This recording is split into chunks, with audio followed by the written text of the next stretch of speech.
Televisa presenta Conservación de la materia en la formación. Uno de los temas principales que aborda esta progresión es ¿qué es un átomo y cómo está compuesto? Un átomo es la unidad más pequeña de un elemento químico que conserva sus propiedades químicas. Está compuesto por un núcleo que contiene protones y neutrones y una nube de electrones que orbitan alrededor de este. Aquí podemos ver la representación gráfica de un átomo, donde están señalando sus partes. Por ejemplo, el protón se encuentra dentro del núcleo atómico y es la partícula del átomo con carga positiva. El núcleo atómico es el centro del átomo y dentro del núcleo atómico se encuentran los neutrones, las cuales son las partículas del átomo con carga neutra. Y en las órbitas de la nube electrónica se encuentran los electrones, que son las partículas del átomo con carga neutra. Ahora, los electrones y su distribución en niveles de energía. ¿Qué son los electrones? Los electrones se distribuyen en regiones específicas alrededor del núcleo, llamadas niveles de energía o capas electrónicas. Cada uno de estos puede contener un número máximo de electrones, el cual está determinado por la fórmula 2n/2, siendo n el número del nivel de energía que va desde 1 hasta 7. Todo esto va señalado como los periodos de las filas de la tabla periódica. Las orbitales son regiones del espacio alrededor del núcleo de un átomo, donde existe una alta probabilidad de encontrar electrones y así puedan albergar diferentes cantidades de estos. Por ejemplo, las orbitales s tienen una forma esférica y cada nivel de energía principal tiene un único orbital s y pueden contener hasta 2 electrones. Ahora, las orbitales d tienen formas más complejas, como lóbulos dobles y anillos, y existen 5 orbitales d en cada subnivel. Las orbitales se enumeran como -2, -1, 0, +1 y +2, y pueden contener hasta 10 electrones. Las orbitales p tienen una fórmula de lóbulos o pesas gimnasia, y existen 3 orbitales p orientados perpendicularmente, como px, py y pz, y los orbitales se enumeran como -1, 0 y +1, y pueden contener hasta 6 electrones. Y bien, los orbitales f tienen formas aún más complejas, como multilobulares, y existen 7 orbitales f en cada subnivel. Los orbitales se enumeran como -3, -2, -1, 0, +1, +2 y +3, y pueden contener hasta 14 electrones.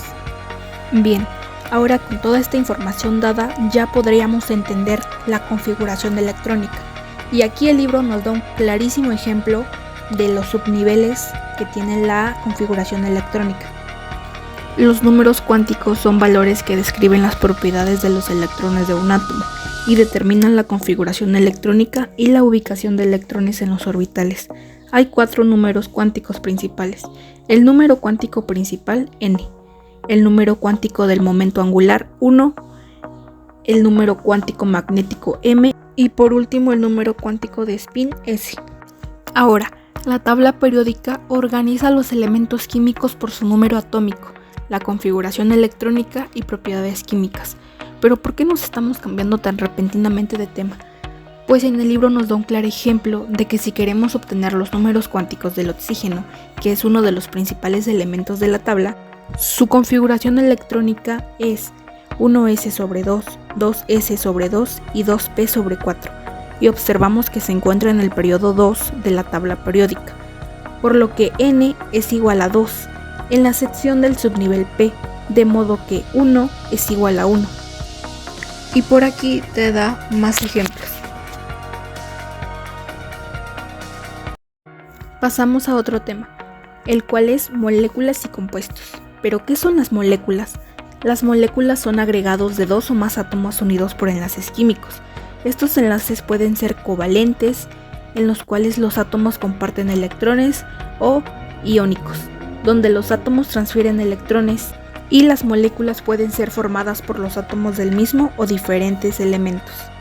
Los enlaces covalentes ocurren cuando 2 átomos comparten uno o más pares de electrones y se da entre elementos no metálicos. Puede ser no polar, formado por elementos iguales o similares, pero también puede ser polar, formado por elementos con diferencias de electronegatividades mayores. Ahora, los enlaces iónicos se da entre un metal y un no metal y se transfieren electrones de un átomo a otro.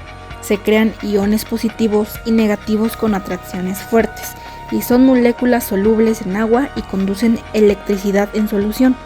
Y los enlaces metálicos, los átomos de metal comparten un mar de electrones. Los electrones de valencia no están ligados a ningún átomo en particular.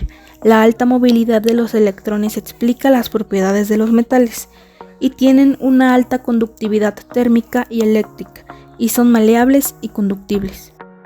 Ahora, las reacciones químicas son procesos fundamentales donde los reactivos se transforman en productos, alterando sus propiedades químicas y físicas, y comprenden perfectamente la identificación de reactivos y productos. ¿Qué son los reactivos?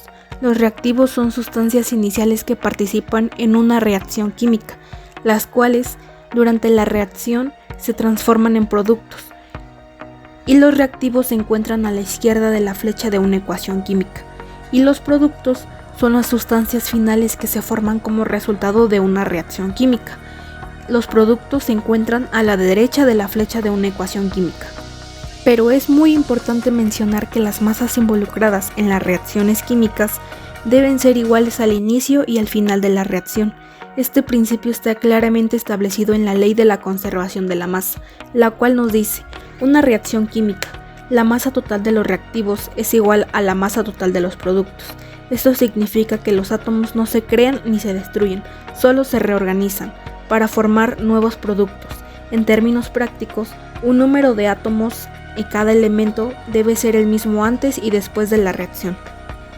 Esos fueron los principales temas de los cuales se trató la primera progresión.